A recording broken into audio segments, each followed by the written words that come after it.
NEET विवाद को लेकर देश भर में हंगामा है। हम देख रहे हैं हर तरह के हेडलाइंस में नीट विवाद आपको नंबर 1 पर नजर आएगा। लेकिन इस पर टीचर्स क्या सोच रहे हैं, जो इतने साल से देख रहे हैं कि एग्जाम होते हैं, इतनी परीक्षाएं होती हैं, लेकिन इस बार नीट के एग्जाम में जिस तरह की अनियमितताएं सामने आई वो शायद किसी ने कभी नहीं देखी। आज इसी पर मुख्य तौर पर बात करेंगे। हमारे साथ मंच पर आज हैं विजेंद्र चौहान जी। बहुत बहुत स्वागत है आपका। Thank you. बहुत सालों से आप स्टूडेंट से जुड़े रहे हैं, छात्रों से जुड़े रहे हैं। इस तरह की अनियमितताएं जो एक्सटेंट इस बार देखने को मिला, मुझे नहीं लगता कि मैंने जितना एजुकेशन कवर किया है वो कभी देखने को मिला है। आप बताइए अपने अनुभव से, क्या देखा है कभी ऐसा? निधि, सच्चाई ये है कि पिछले कुछ समय से हमें लगातार इसके लक्षण दिखाई दे रहे थे। इस बार चूंकि ये बहुत ग्लेयरिंग तरीके से सामने आया है, इस वजह से स्वाभाविक है कि मीडिया की और बाकी लोगों की नज़र इस पर ज़्यादा पड़ी है। पर सच्चाई ये है कि ये रोग पिछले कुछ समय से दिखाई दे रहा था। मसलन व्यापम में जो हुआ उसके बाद हम क्यों मानकर चल रहे थे कि यह केंद्र तक नहीं पहुंचेगा। व्यापम मामले में अंततः क्या हुआ हमें आज तक नहीं पता है। सब जानते हैं कि अनियमितताएं थीं, हम जानते हैं कि परीक्षाओं में धांधली हुई थी, हम जानते हैं कि फाइनली उसके आधार पर चयन हुए थे, उसके आधार पर एडमिशन्स हुए थे। लेकिन क्या कभी भी किसी किस्म का न्याय, किसी किस्म की का जस्टिस उस मामले में हुआ? आई थिंक नहीं हुआ है। अगर नहीं हुआ तो स्वाभाविक है कि वे जो एलिमेंट्स थे, वे जो तत्व थे, वो केंद्र के स्तर तक भी पहुंचने वाले थे। और इस बार की नीट की परीक्षा में अभी सरकार माने या ना माने, लोग माने या ना माने, लेकिन इतना तो तय है कि अनियमितताएं हैं और वे कोई छोटी स्तर पर नहीं है। ऐसे ये मामला सिर्फ ऐसा नहीं है कि किसी एक विद्यार्थी ने पीछे वाले की कॉपी से कुछ नकल कर ली। ये उससे कहीं ज़्यादा गंभीर मामला है। लेकिन जब आपने सुना इसके बारे में पहली बार, पहले एक बात सामने आई, पहले तो 67 टॉपर्स की बात सामने आई, फिर कहा कि हरियाणा के एक एग्जाम सेंटर से 7-8 बच्चे जो हैं, उसके बाद रैंक इन्फ्लेशन की बात सामने, एक के बाद एक ऐसी चीज़ है जिसे आप डिफेंड कैसे करेंगे, ये सवाल एनटीए पर भी है। नेशनल टेस्टिंग एजेंसी को आपने पिछले वक्त में जितने एग्जाम कराते हुए देखा है, इस केस में आप क्या एनटीए को दोषी मानते हैं? दोषी कौन है? देखिए, अगर आप एक व्यक्ति के तौर पर दोषी ढूंढना चाहेंगे तब तो थोड़ा सा मुश्किल होगा। इसमें दो पक्ष हैं इस बात की। मैं इसको एक एनालॉजी से अगर समझाऊं तो शायद क्लियर होगा। कई बार जब हम स्टॉक्स को, शेयर्स को समझने की कोशिश करते हैं तो दो तरह के लोग होते हैं, दो तरीके से उसको समझा जाता है। एक होता है जिसे हम टेक्निकल्स कहते हैं कि इस समय कैंडल यहाँ जा रहा है, इस समय हाई है, इस समय लो है, ये टेक्निकल्स का मामला है। और दूसरा होता है जो फंडामेंटल्स का होता है, कंपनियाँ कैसा परफॉर्म कर रही हैं, उनसे उनके शेयर कैसे कम या ज़्यादा जाने चाहिए। बिल्कुल इसी एनालॉजी को आप इस पे लागू कर सकते हैं। इसमें कुछ फंडामेंटल फ्लॉ हैं और जो चीज़ आप देख रहे हैं कि एक ही सेंटर से लगातार कई टॉपर मिल गए या डेट बढ़ाई गई, इस तरह ये चीज़ें केवल टेक्निकल एनालिसिस की चीज़ें कि इस परीक्षा में इसके निकल के बाहर आने की वजह ये वाले लक्षण दिखाई दे रहे हैं। लेकिन something is fundamentally wrong in the entire system. जब एनटीए को एस्टैब्लिश किया गया तब क्या एनटीए के पास ऐसी कोई प्रोटेक्शंस बची थी जिन प्रोटेक्शंस इंश्योर करती हैं कि बाद में इस तरह की बीमारियां नहीं देखने को मिलेगी? NTA is merely a society under the society registration act. It's not a constitutional body like UPSC is. It's not even a statutory body. It is basically an executive body, in fact a society under society registration act. आप अगर उसमें किसी को पकड़ना चाहेंगे किसी व्यक्ति से तो आप पूछे जाके एनटीए के कार्यालय में जाके पता कीजिए उनके कर्मचारियों की संख्या क्या है और आपको समझ में आएगा कि वह बॉडी इनइक्विप्ड है 24 लाख लोगों की परीक्षा लेने के लिए। और वो तो एक एग्जाम है, ऐसे कई एग्जाम उसे लेने हैं। They don't have that infrastructure. Basically I am talking about the human resources. अगर आप एनटीए में पता करने की कोशिश करें कि किसकी जिम्मेदारी थी नकल रोकना, तो आप पाएंगे वो कहेंगे हमारे पास 3000 ऑब्जर्वर्स हैं। वो 3000 ऑब्जर्वर्स में से कितने एनटीए के एम्प्लॉयज हैं? 0। यूनिवर्सिटी के टीचर्स को, हम जैसे टीचर्स को बुलाया जाता है कि आपको 1000 रुपया दिया जाएगा, 2000 रुपया एक दिन का दिया जाएगा, आपको ऑब्जर्वर बनना है। आप समझ सकते हैं कि यहाँ पर जिसे हम अकाउंटेबिलिटी फैक्टर कहते हैं वो कितना होगा। किसी को 2000 रुपया मिल रहा है ऑब्जर्वर बनने के लिए या 1500 रुपया मिल रहा है इन्विजिलेटर बनने के लिए, उसके पास अगर 15 लाख रुपए का आश्वासन आएगा एक बेईमानी करा देने के लिए, तो इन हज़ारों या लाखों लोगों में से 2-4-5 तो ऐसे निकल ही जाएंगे जो आराम से ढह जाएंगे। कुल मिला के सिस्टम्स इन प्लेस जो हैं उनकी प्रॉब्लम है। And then obviously something is fundamentally wrong in this having a centralized examination for 24 lakhs. I mean, किसी शिक्षाविद को उठाकर पूछिए जिसका एजुकेशन एरिया है। प्रोफेसर कृष्ण कुमार ने एक लंबा लेख इंडियन एक्सप्रेस में इस पर लिखा है, आप उसे देख सकते हैं। प्रोफेसर कृष्ण कुमार एनसीईआरटी के डायरेक्टर थे, पद्मश्री हैं, यूनिवर्सिटी के प्रोफेसर रहे हैं और इस समय देश के कुछ सबसे ज़्यादा प्रतिष्ठित एजुकेशनिस्ट में से हैं। उन्होंने साफ साफ कहा कि जब आप शिक्षा को परीक्षा से रिप्लेस कर देंगे तो फिर सारी की सारी ताकत तो परीक्षा पर लगेगी ना, शिक्षा पे तो लगने नहीं वाली। और अगर परीक्षा पे ताकत लगेगी तो परीक्षा को गलत तरीके से तोड़ने के टूल्स पर भी लगेगी। आप एक इंडस्ट्री ग्रो करते हैं जिस इंडस्ट्री का माना जाता है कि 58,000 करोड़ 2023 का उसका वॉल्यूम है, जो कि 15% की दर से बढ़ रहा है और 1,60,000 करोड़ हो जाएगा अगले 4-5 साल में। इतनी बड़ी इंडस्ट्री में क्या ऐसे एलिमेंट्स नहीं होंगे जिनके लिए परीक्षा ही सब कुछ चूंकि है कि वो इस परीक्षा को सर्कमवेंट करने की कोशिश करेंगे? तो आप गुड़ खा के गुलगुलों से परहेज नहीं कर सकते। आपने जो व्यवस्था खड़ी की है उस व्यवस्था में इस बार नीट के साथ हुआ, अब इस बार नीट को आप सुधार लेंगे तो अगली बार जेई के साथ हो जाएगा, जेई को सुधार लेंगे तो उसके बाद यूपीएससी के साथ हो जाएगा। सच्चाई ये है कि जब तक आप इसको परीक्षा सेंट्रिक शिक्षा व्यवस्था की बजाय शिक्षा केंद्रित शिक्षा व्यवस्था नहीं बनाएंगे तब तक आप इसमें केवल पत्तों की छटाई करते रहेंगे, जड़ वहीं की वहीं रहेगी। जैसे आपने और परीक्षाओं का जिक्र किया, आपको लगता है कि अब नीट की परीक्षा में इस तरह की बातें सामने आ रही हैं, अन्य परीक्षाओं पर कितना ज्यादा भरोसा टूट जाएगा? इस समय सबसे बड़ी कैजुअलिटी ही दरअसल व्यवस्था पर से भरोसा उठने की है। हम बार बार इस बात को उठा रहे हैं। आप इस बात को समझिए कि यदि विद्यार्थियों को, युवा को उन सिस्टम्स पर भरोसा नहीं रहा जो सिस्टम इस समय उसे इंगेज कर रहे थे, आइडियली उन्हें इन सिस्टम्स को उसको लगातार इंगेज करना नहीं चाहिए था कि आप 17-18 साल से व्यक्ति इस चक्की में पिसना शुरू करता है, बल्कि 15 साल से, और यूपीएससी की परीक्षा खत्म होने तक 30-32 साल तक दरअसल इस देश का युवा वह एक ही काम कर रहा है कि उसे परीक्षाओं की तैयारी करनी है और उसके परीक्षाओं पर के लिए सारे समाज को बताना है कि देखिए यहाँ लीक हो गई है, यहाँ परीक्षा टाइम से नहीं हो रही है, यहाँ पर 3 साल हो गए कोई परीक्षा हो ही नहीं रही है, वहाँ कोर्ट में चले जा रहा है, क्योंकि सारा का सारा युवाओं का सारा सपना केवल परीक्षा केंद्रित हो गया है। अगर व्यवस्था ऐसी बनेगी तो इस व्यवस्था में ये उम्मीद करनी मेरे ख्याल से अनुचित है कि परीक्षाओं को गलत तरीके से भ्रष्ट करने के रास्ते नहीं खोजे जाएंगे, वो तो खोजे ही जाएंगे। हमने जो देखा पटना में हमने देखा या गोधरा में देखा या सवाई माधोपुर में देखा, पहले दिन से एनटीए ये कह रहा था कि कोई पेपर लीक नहीं हुआ है, जबकि कुछ गिरफ्तारियां हुई थी, अभी भी एक्शन जारी है तीनों जगहों पर।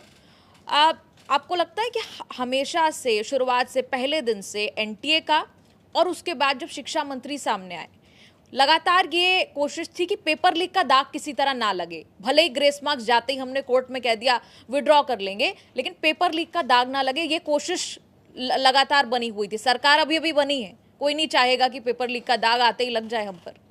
देखिए, इसमें जो शामिल राजनीति पर तो हम अलग से चर्चा कर सकते हैं, लेकिन ये तय है कि एनटीए को भी, मीडिया के आप लोगों को भी, पुलिस को भी और आम जनता को भी लगभग पहले दिन से पता है कि यहाँ पर पर्चा लीक हुआ है, बिना किसी शक के ऐसा है।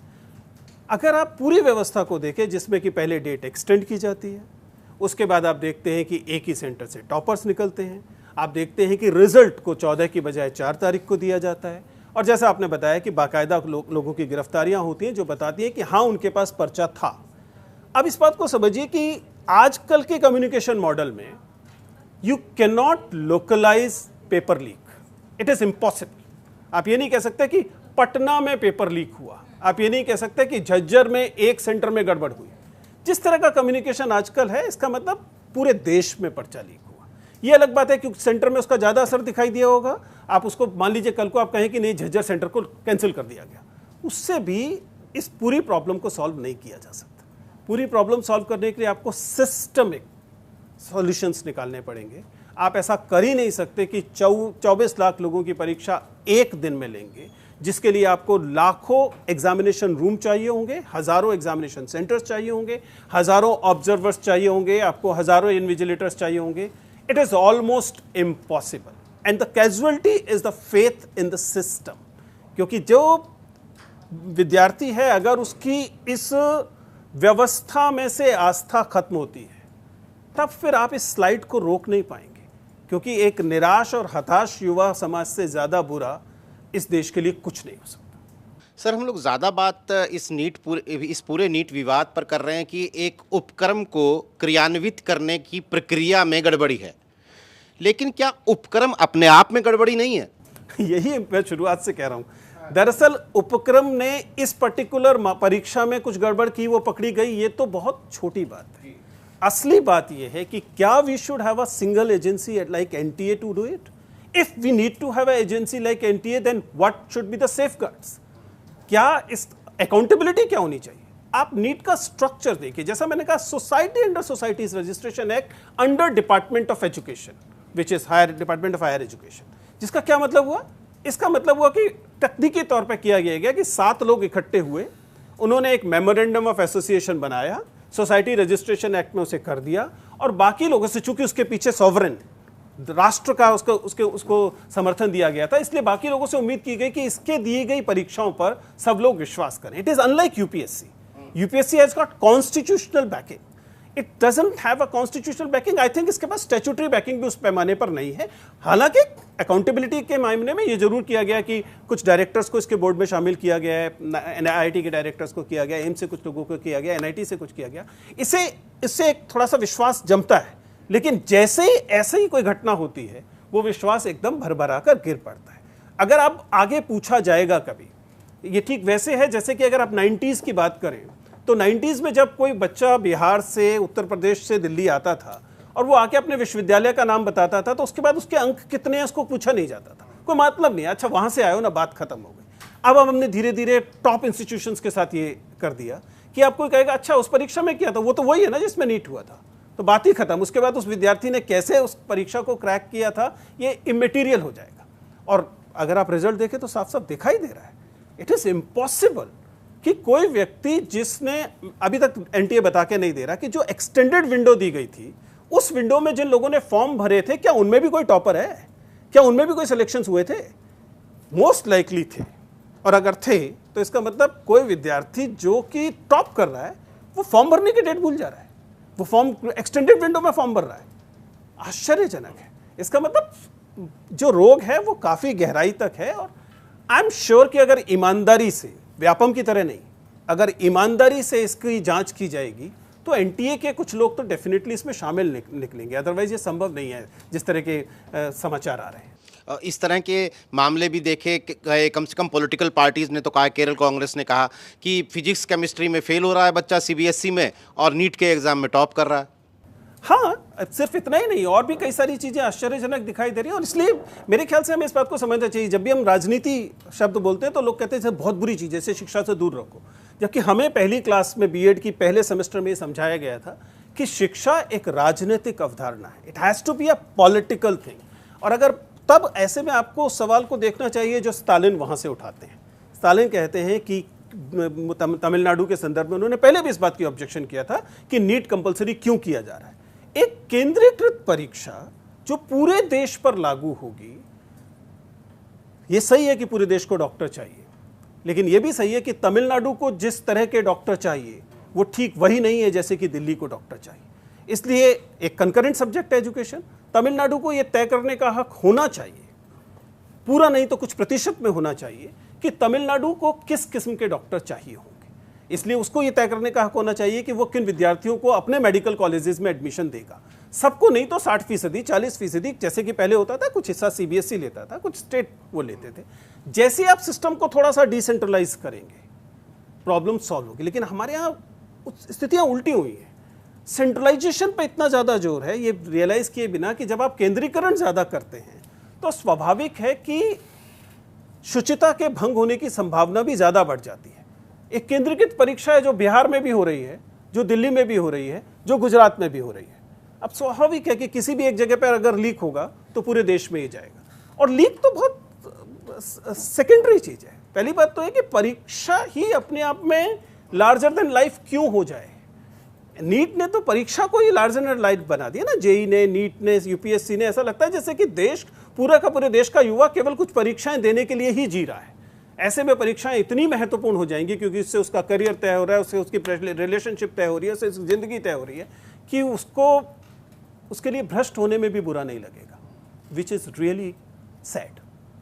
बहुत सारे हमने देखा है हमारे आसपास के लोग जो कि सक्षम होते हैं आर्थिक रूप से, अपने बच्चों को विदेश भेज देते हैं पढ़ने के लिए, मेडिकल की परीक्षा के लिए और दूसरी परीक्षाओं के मेडिकल कोर्सेज़ के लिए और दूसरे कोर्सेज़ के लिए। वो कहते हैं, मैं पर्सनली जानता हूँ ऐसे कुछ अपने दोस्तों को कि यार यहाँ एग्ज़ाम दे के फ़ायदा है नहीं, इसलिए बेटी का एडमिशन मैं करवा दे रहा हूँ, विदेश में करवा दे रहा हूँ। तो बेसिक लेवल पे जब इतना विश्वास खत्म हो गया है और जो लोग आर्थिक रूप से सक्षम हैं वो अपने लिए कोई ना कोई इलाज ले रहे हैं, तो सर ये फिर टैलेंट के लिए लेवल प्लेइंग फील्ड तो रह नहीं गया ना? न केवल लेवल प्लेइंग फील्ड नहीं रह गया है, बेहद हताशा से भरा हुआ है। आप इस बात को समझिए, और मैंने इस बात को, हम लोगों ने बार बार अलग अलग मामलों में इस बात को लिखा है कि जब भी कोई भी सिस्टमिक फ्लॉ होता है, ये मानना कि उसका प्रभाव सब पर बराबर पड़ता है, झूठ है। हर सिस्टमिक फ्लॉ का डिफरेंशियल इम्पैक्ट होता है। कुछ तबकों पर वह ज़्यादा पड़ता है, कुछ तबकों पर कम पड़ता है।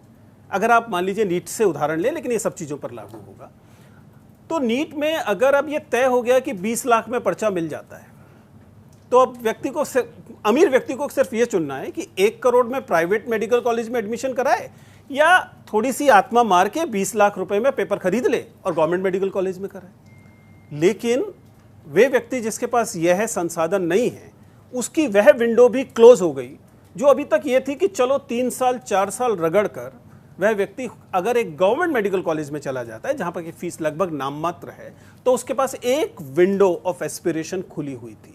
दैट इज नाउ मोर और लेस क्लोज्ड। अब बच्चा को उसको कोशिश करते समय भी दिक्कत आएगी। ये तब है जब ये सब कुछ परीक्षा पर आधारित हो। मैं तो कह रहा हूँ सब कुछ परीक्षा पर आधारित होना भी नहीं चाहिए।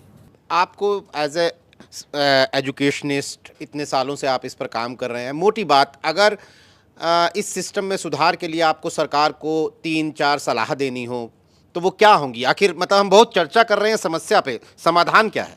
देखिए, सबसे पहले तो आपको डिनायल से बाहर आना होगा कि सिस्टम इज रॉट। जब तक आप इस डिनायल से बाहर नहीं आएंगे, आप क्या करेंगे? आप 4 ऑफिसर्स को सस्पेंड करेंगे और व्यापम की तरह 10-5 हत्याएं करवाएंगे, मामले को सेटल करने की कोशिश करेंगे। That's not going to work. The fact is that you need to come out of a denial that our system, especially of the recruitment and admission, is rotten. If once you have to get out.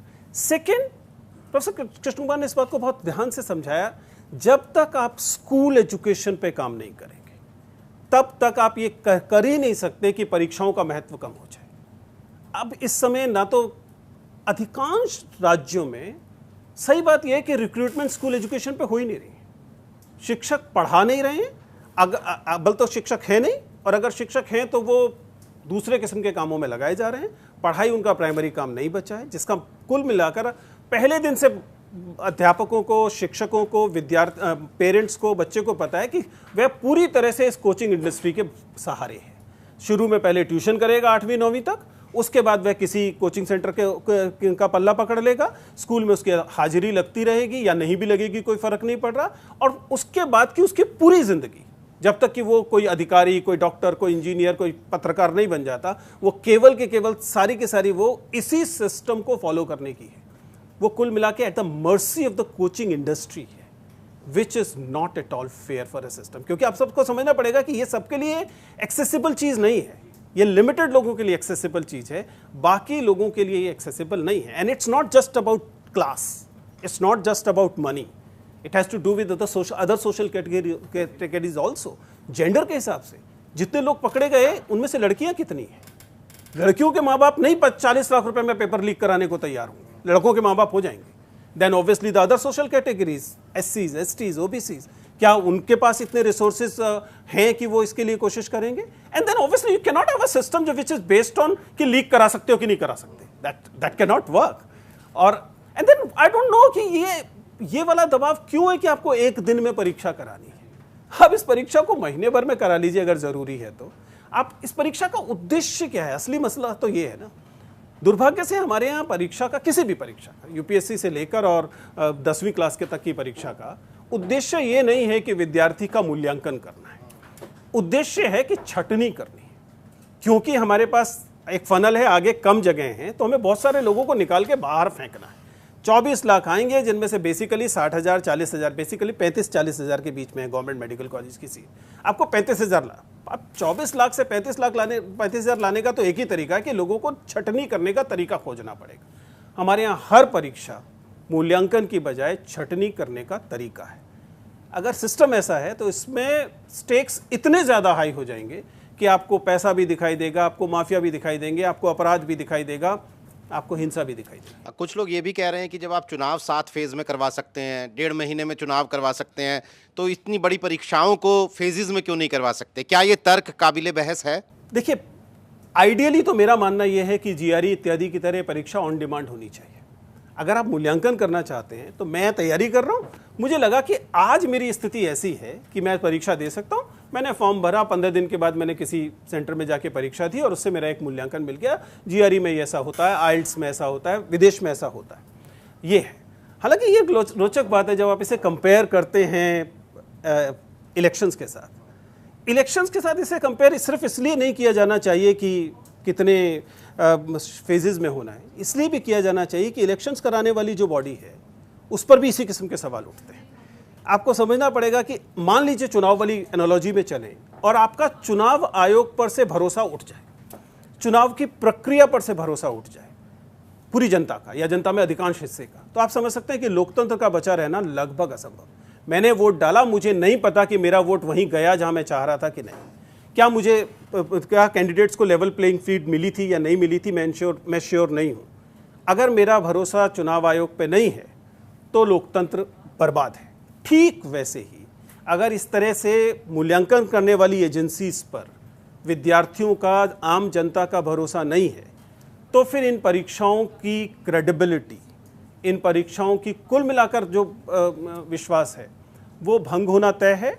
और इस बात को समझिए, ये कोई आसान बात नहीं है, सहज बात नहीं है कि अगर हमारे युवाओं का इन परीक्षा प्रणालियों पर से भरोसा हट जाता है, जो उनको लगता है अकेली विंडो बची है उनके पास, तब ये हताश और निराश युवा देश के लिए बेहद नुकसानदेह है। It's a ticking time bomb. Sir, मेरा जो सवाल है वो इस देश की ग्रामीण शिक्षा व्यवस्था पर है। मैं जैसे सरकारी स्कूल में पढ़ी, मेरी मास्टरनी ने मुझे 3-4 चीज़ें सिखाई कि अगर आप चुन्नी दुपट्टे में रहोगे तो आप बहुत अच्छी लड़की हो, बहुत कम बोलती हो तो तुमसे अच्छी लड़की तो कोई है ही नहीं। हमारी स्किल्स पे कोई ध्यान नहीं हुआ, हमारी भाषा पे कोई ध्यान नहीं हुआ, हम जो कर सकती थी, जिस काम के हम काबिल थे उस पर भी कोई ध्यान नहीं गया। और ये मेरी कहानी नहीं, देहात की बहुत सारी लड़कियों और लड़कों की कहानी है। तो क्या आप इसे मानते हैं कि देहात की जो शिक्षा व्यवस्था है उसमें सुधार होना चाहिए? बहुत सारी काबिल लड़कियों को मैंने देखा है कि जो आज बहुत कुछ करना चाह रही थी, हमें सिर्फ बताया गया कि आप ये आंगनवाड़ी में काम करो, नर्स बन जाओ, मास्टरनी बन जाओ। इन 3-4 नौकरियों के अलावा हमें कोई और नौकरी का मालूम ही नहीं था, ना बताया गया कि वो लड़कियों के लिए सही होती हैं। तो आप मानते हैं कि देहात में जो शिक्षा व्यवस्था उसका स्तर बहुत कम है, और जो पढ़ा रहे हैं, जो वहाँ पे शिक्षक हैं, उनका भी हम ये कहें कि इंटेलेक्चुअल लेवल वो भी उस तरह का नहीं है जिस तरह का एक पढ़े लिखे इंसान का होना चाहिए। तो किस तरह की शिक्षा दी जा रही है आज इस देश के देहात में?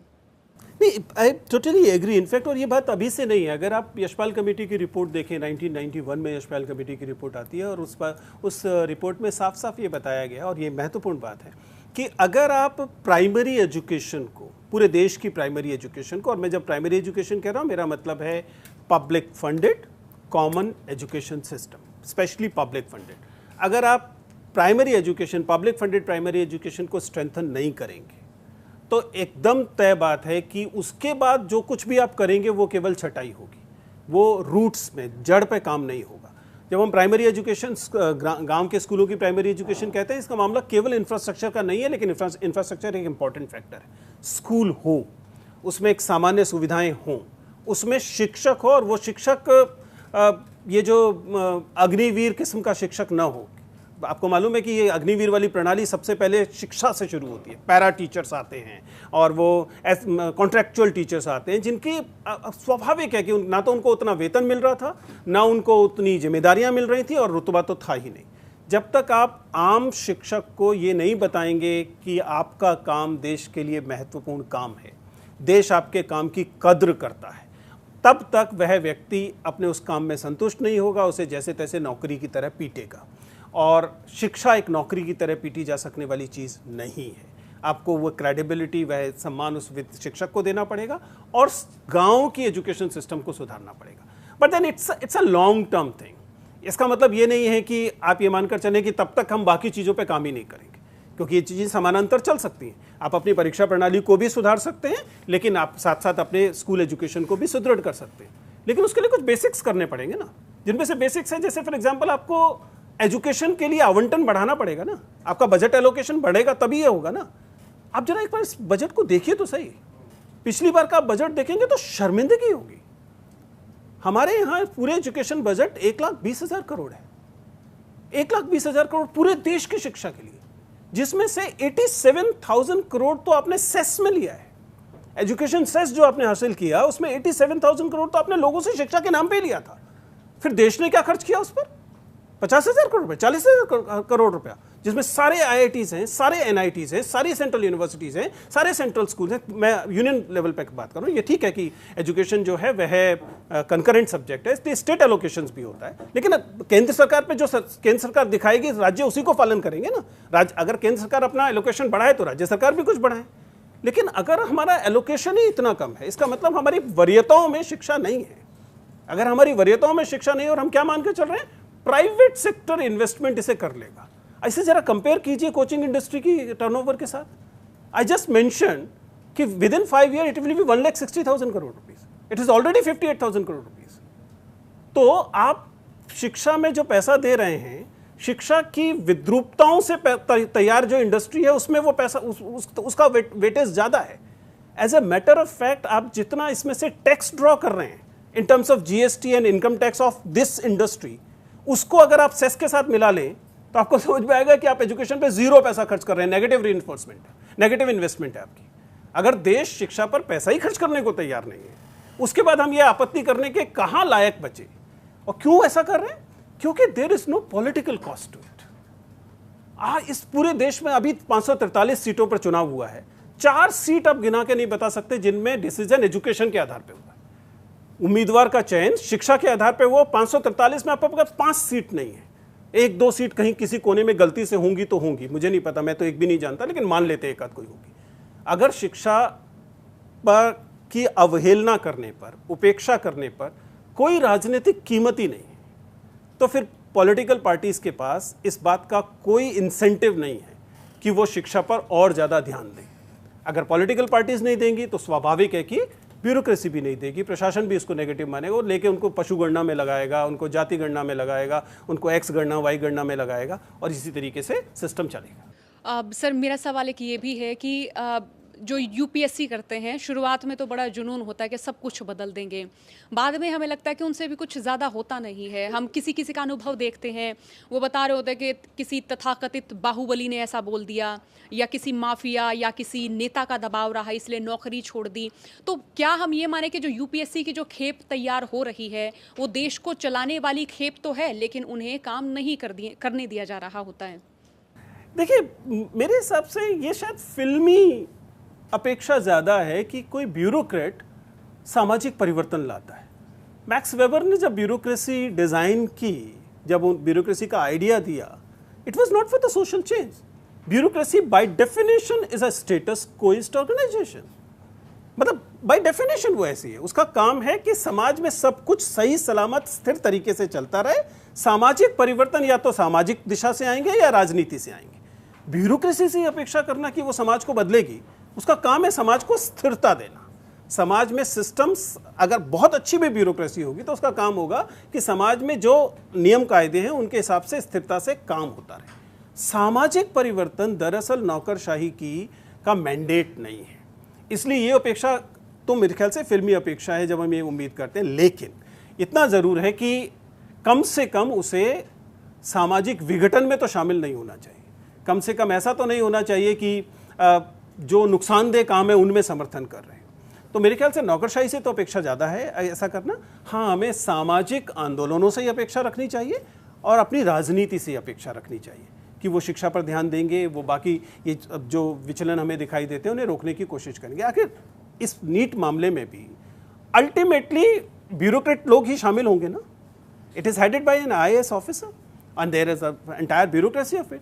तो ऐसा तो है नहीं कि सिस्टम, और मजेदार बात है कि स्कूल कॉलेजों में हम लोग यूनिवर्सिटी में लंबे अरसे से परीक्षाएं ले रहे हैं और हम जानते हैं कि एक सीमा के बाद अगर आप इस सिस्टम को बढ़ाते हैं तो दिए गए सिस्टम के हिसाब से परीक्षा शुचिता से नहीं हो सकती। आप 24 लाख लोगों की परीक्षा, मुझे दुनिया भर में खोज के बताइए ना, कहाँ आपको 24 लाख लोगों की परीक्षा सिंगल डे जब होती है तो उसमें परेशानियां नहीं दिखाई देंगी। और आजकल के ज़माने में तो एक जगह से पेपर लीक हुआ तो पूरे देश में गया। बैठने का तरीका थोड़ा कैजुअल है सर। चलिए मेरा सवाल भी थोड़ा कैजुअल ही है। आप जब मॉक इंटरव्यू में बैठते हैं एज अ पैनलिस्ट, तो जो इंटरव्यू देने के लिए आते हैं तो उनका जो पूरा इंटरव्यू ख़त्म होता है, आप मार्किंग किस बेस पे करते हैं? कैसे मार्किंग होती है कि पास मार्क तक पहुंच जाता है बंदा, नहीं पहुंच पाता इंटरव्यू? देखिए, दो तरीके जानने के, एक तो है कि हम लोग कैसे मूल्यांकन करते हैं और दूसरा है कि यूपीएससी फाइनली कैसे मूल्यांकन करता है। टेक्निकली अगर आप बताएं तो आप जानते हैं कि यूपीएससी एक पब्लिक सर्विस कमीशन है। कमीशन बोर्ड से एक भिन्न चीज़ होता है। अब ये पब्लिक एडमिनिस्ट्रेशन में पढ़ाया जाता है। कमीशन का मतलब है कि अगर मान लीजिए एक पब्लिक यूपीएससी के 8 बोर्ड बैठे हुए हैं तो उन 8 बोर्ड्स में जो चेयरमैन होगा अलग अलग, वो चेयरमैन यूपीएससी मेंबर होगा, मेंबर ऑफ द कमीशन होगा, and he chairs the board. बाकी सारे लोग उसका केवल सलाह देने के लिए वहाँ हैं। तो जब कोई कैंडिडेट गया तो या तो चेयरमैन शुरू करेगा या बाकी लोग सलाह देंगे कि ये इस लायक था। चेयरमैन उन सबकी बात सुनेगा और उसके बाद कहेगा नहीं, इसके लिए इतने अंक ठीक है। वो सहमत भी हो सकता है, असहमत भी हो सकता है, लेकिन जो चेयरमैन ने कहा वही अंक अंततः जाते हैं। आधार का जहाँ तक बात है, कोई रॉकेट साइंस नहीं है। पब्लिक सर्विस कमीशन यूपीएससी बाकायदा नोटिफिकेशन जारी करके बताता है हम किन आधारों पर मूल्यांकन करेंगे।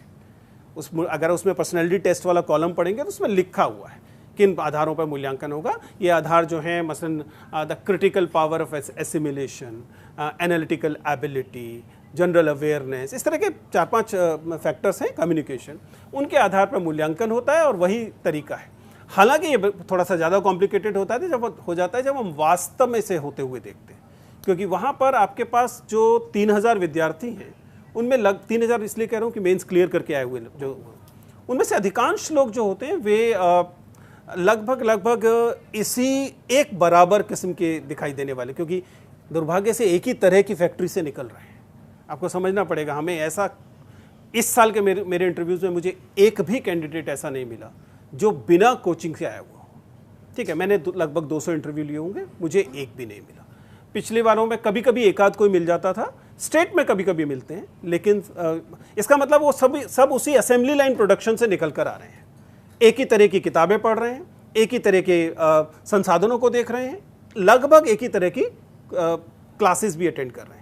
उस कारण जैसे असेंबली लाइन प्रोडक्शन में होता है, लगभग एक जैसे दिखने वाले, उनके चेहरे मोरे अलग होते हैं लेकिन जैसे उनमें झांकते हैं वो लगभग एक जैसे दिखाई देते हैं। इसलिए थोड़ा सा कभी कभी मुश्किल हो जाता है कि आप उनको कैसे डिफ्रेंशिएट करें। उसके लिए फिर हम लोग अपने औजार विकसित करते हैं। मेरा औजार ये है कि जब भी उस व्यक्ति ने कोई भी बदलाव सहा है, किसी भी जगह का बदलाव, एक जगह से उठ के दूसरी जगह गया, एक स्कूल से हट के दूसरे स्कूल में गया, एक सब्जेक्ट से दूसरे सब्जेक्ट में गया, जब भी उसने कोई चेंजेस देखे, चाहे वो पर्सनल फ्रंट पर हो चाहे एकेडमिक फ्रंट, उस समय उसकी पर्सनैलिटी में क्या बदलाव आए और उसमें पर्सनैलिटी ने कैसे उसे कोप किया। मेरे हिसाब से यह वह तरीका है किसी व्यक्ति के व्यक्तित्व को जांचने का कि भविष्य में भी जब दबाव आएंगे, बदलाव आएंगे, तब वो कैसे एक्ट करे। कभी आपको उस पैनल में हिस्सा बनने का मौका मिला? नियमितः मैं नहीं बन सकता हूँ। जब आप किसी कोचिंग इंडस्ट्री के साथ दिख जाते हैं तो थैंकफुली ऐसा है अभी भी कि आप, हमारे एकेडमिशियंस जाते हैं, हमारे कलीग्स जाते हैं वहाँ पर, लेकिन चूंकि मेरा नाम एक कोचिंग में दिख जाता है इसलिए आदर्श तौर पर मुझे उसका हिस्सा नहीं होना चाहिए। नहीं, मैं नहीं जाना चाहूँगा। फॉर वैरायटी ऑफ रीजंस मैं नहीं जाना चाहूँगा।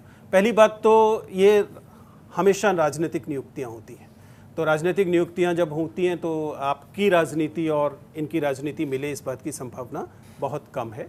और दूसरा, मैं जो कर रहा हूँ उस काम में खुश हूँ, मुझे मज़ा आ रहा है। तो जब आप मॉक इंटरव्यू लेते हैं स्टूडेंट्स की, तो आपको कुछ हद तक पता चल जाता है कि हाँ ये यूपीएससी क्लियर कर सकता है, अब इंटरव्यू क्लियर कर सकता है, तो वो बच्चा वापस आता है आपसे मिलने और अपना अनुभव क्या शेयर करते हैं जब वो इंटरव्यू में रहते हैं? देखिए, एज अ पॉलिसी मैंने तय कर रखा है कि मैं इंटरव्यू के बाद कैंडिडेट से नहीं मिलूंगा, ठीक है, एज अ पॉलिसी तय कर रखा है। यद्यपि जो मीडिया हाउसेस, जो सेंटर्स मुझे बुलाते हैं, उनके पास कई बार पॉलिसी होती है उन लोगों से संपर्क करने की, उनकी फ़ोटो खींचने की, उनकी फ़ोटो को विज्ञापनों में इस्तेमाल करने की, लेकिन इंडिविजुअल लेवल पर मैं मानता हूँ कि मेरा काम उस 30 मिनट के बाद समाप्त हो जाता है, मैं नहीं मिलता हूँ। कभी कभी एक्सीडेंटली मिलते हैं, जैसे मान लीजिए आप सड़क पर मिले, कभी मिल रहे, मुझे नहीं भी पता, कोई व्यक्ति आके कहेगा सर मेरा आपने वहाँ इंटरव्यू लिया था, ऐसा कभी कभी होता है। लेकिन सच्चाई ये है कि उनका कहना होता है कि सर आपने मेरा इंटरव्यू लिया था, उससे मुझे बहुत मदद मिली वगैरह वगैरह, लेकिन बहुत कम वो नोटिस कर पाते हैं कि मुझे नहीं पता उन्हें कुछ फ़ायदा हुआ या नहीं हुआ, लेकिन पिछले 20 साल में मैंने जो हज़ारों इंटरव्यू लिए हैं, उनसे मेरी पर्सनैलिटी पर मैंने बहुत कुछ सीखा है। हर व्यक्ति एक किताब की तरह सामने बैठता है और आप उस किताब को अगले 30 मिनट पढ़ते हैं, it's like a human book. उसकी ज़िंदगी में जो कुछ हुआ, आप समझिए कि जब वो 30 मिनट बाद वापस गया तो समझिए मैंने एक उपन्यास पढ़ लिया है, उससे मैं जितना सीख सकता हूँ वो मैंने अपनी ज़िंदगी में इनकॉर्पोरेट किया है और मुझे लगता है कि मुझ में काफ़ी पॉजिटिव बदलाव उससे आए हैं। नमस्कार सर, मेरा नाम अभिषेक है। सर मैं वापस एनटीए पे आना चाहूँगा। सर एनटीए जो एग्ज़ाम कई सारे ऑर्गेनाइज़ करवाता है, वो एग्ज़ाम सेंटर्स जो देता है वो काफ़ी अंदर जाके होता है, जहाँ पे आना जाना बहुत ज़्यादा दिक्कत होती है। मैं जैसे आज की बात करूँगा, आज पीएचडी का एग्ज़ाम है जो कि एनटीए करवा रहा है, और सर वो मेट्रो स्टेशन से लगभग 5 से 6 किलोमीटर अंदर है, जो कि इंसान कितना भी पहले निकल जाए वो टाइम पे ढूंढते ढूंढते ही नहीं पहुंच पाएगा। ऐसे में कई बच्चों का पेपर भी छूट जाता है। तो सर इस पे आपके हिसाब से ये नहीं होना चाहिए कि एनटीए को इस पे सोचना चाहिए कि आसपास रहे ताकि बच्चे आराम से पहुंच पाएँ? क्योंकि आज सुबह भी 5 बच्चों को अंदर नहीं जाने दिया क्योंकि वो टाइम पे नहीं पहुंच पाए, और उनका ये कहना था कि वो सुबह 5 बजे के निकले हुए हैं, लेकिन इतना अंदर एग्ज़ाम सेंटर है कि हम पहुँच ही नहीं पाए टाइम पर। देखिए, ये और इस तरह की और कई सारी लॉजिस्टिक्स की प्रॉब्लम्स स्वाभाविक समस्याएं हैं। जैसा मैंने कहा कि आपको समझना पड़ेगा कि आप भारत जैसे विविध देश में अचानक छलांगे लगा लगा के विकास नहीं कर सकते। गड़बड़ क्या है? जैसे मान लीजिए कंप्यूटर बेस्ड एग्जामिनेशन है। कंप्यूटर बेस्ड एग्जामिनेशन के लिए दिल्ली जैसे शहर में तो आप उम्मीद करेंगे कि सबसे ज़्यादा सुविधाएं होंगी।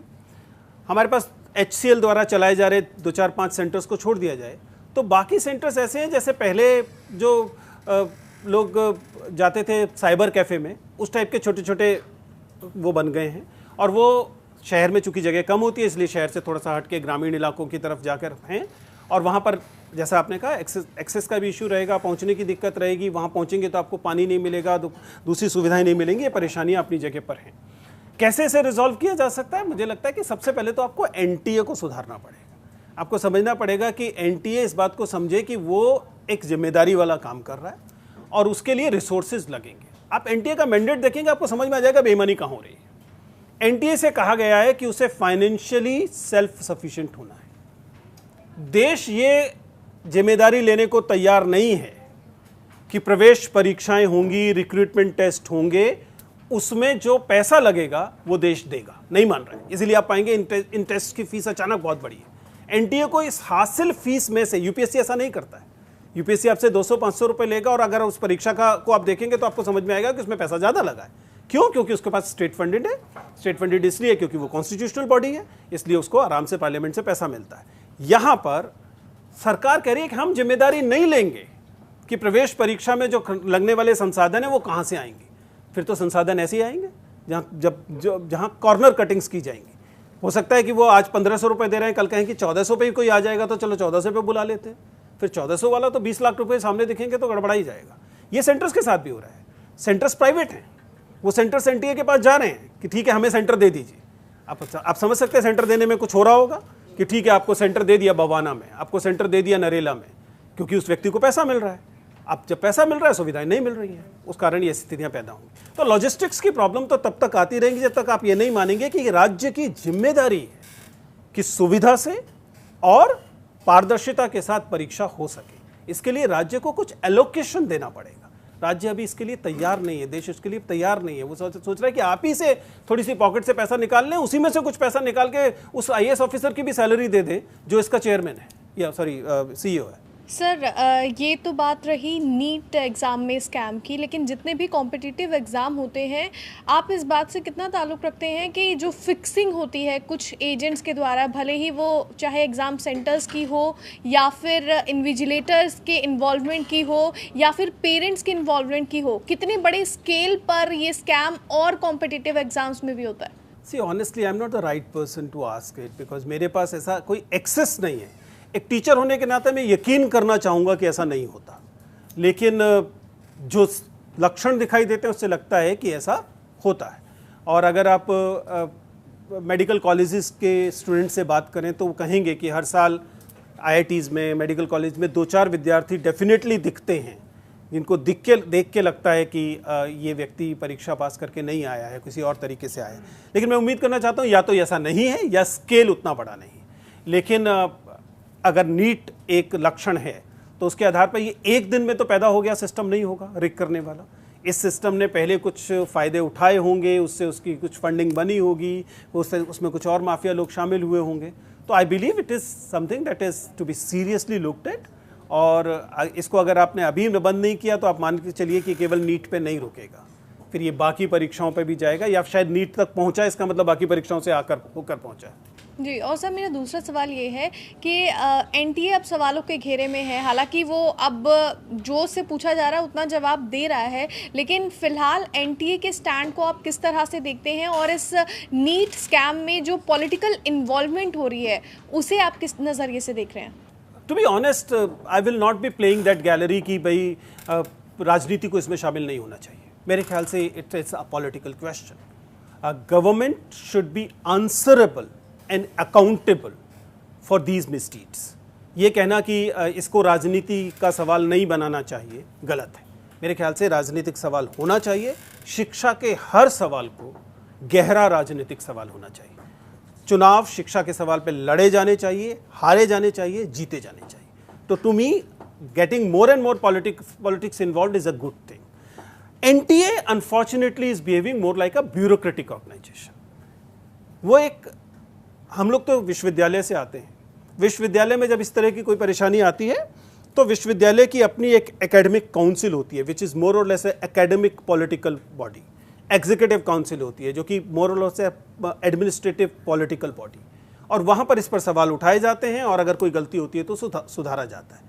लेकिन यहाँ एनटीए लगभग एक ब्यूरोक्रेटिक ऑर्गेनाइजेशन की तरह, एक डिपार्टमेंट की तरह काम कर रहा है, जिसमें उससे 4 सवाल अगर पूछे गए, मिनिस्टर ने कहा कि इसके सवाल के उत्तर दे दो तो उत्तर दे दिए गए, नहीं तो वो शांत हो गए। जबकि होना क्या चाहिए, they should be accountable to the public. इस सेंस में भी होना चाहिए कि अगर ये वास्तव में सच है कि वह सरकार जो परीक्षार्थी हैं उन्हीं से लिए गए पैसे से चल रही है, तब तो ये रिलेशनशिप क्लाइंट और सर्विस प्रोवाइडर वाली रिलेशनशिप हो गई।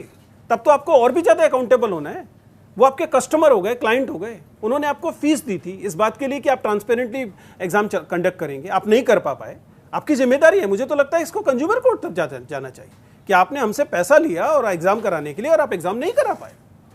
मेरा सवाल थोड़ा इससे, चलिए मानते हैं नीट का जो भी चल रहा है विवाद, एनटीए का सुप्रीम कोर्ट में मामला है, कोई लॉजिकल एंड तक पहुंचेगा, ये हम उम्मीद करते हैं। मेरा सवाल सर, अभी आप बात कर रहे थे चुनाव से, जब नीरज जी ने सवाल पूछा चुनाव से जोड़कर, तो आपने एक शब्द का इस्तेमाल किया, लेवल प्लेइंग फील्ड। अब जैसे नीट ही ले लीजिए, बच्चे तैयारी कर रहे हैं, बड़ी बड़ी कोचिंग्स में बड़े बड़े पैकेज देकर लोग 9th क्लास से 10th क्लास से बच्चों को दे रहे हैं जो सक्षम हैं। लेकिन एक बहुत बड़ा तबका सर क्या ऐसा नहीं है जो इन कोचिंग में जा ही नहीं सकता है, न इनके पैकेज अफोर्ड कर सकता है? तो उसके लिए तो आप असंभव स्वप्न देखना भी असंभव बना रहे हैं ना इस सिस्टम में। वो कैसे कम्पीट करेगा उन बच्चों से जो 9वीं से कोचिंग ले रहा है? मैं किसी कोचिंग संस्थान का नाम नहीं लेना चाह रहा हूँ, वो तो फिर तो स्वप्न देखने के काबिल भी नहीं रहा। तो इस सिस्टम को मतलब क्या आपको नहीं लगता कि ऐसी डेस्परेटीज विद इन कंट्री हम पैदा कर रहे हैं जो कि आगे विस्फोटक रूप ले सकती है? सही, मुझे तो हैरानी है कि विस्फोट अभी तक हुआ क्यों नहीं है। अब इस बात को समझिए, द फैक्ट इज कि आपने इक्विटी नाम की चीज को एक बुरा शब्द बना दिया। जिस व्यक्ति ने कहा कि समाज में इक्विटी होनी चाहिए, बराबरी होनी चाहिए, आपने कहा कि देखिए वो तो आपके मंगलसूत्र छीनकर दूसरी जगह दे रहा है। जबकि इक्विटी इज एक्सेप्टेबल, पूरी दुनिया में डेमोक्रेसी में एक्सेप्टेबल चीज मानी जाती है।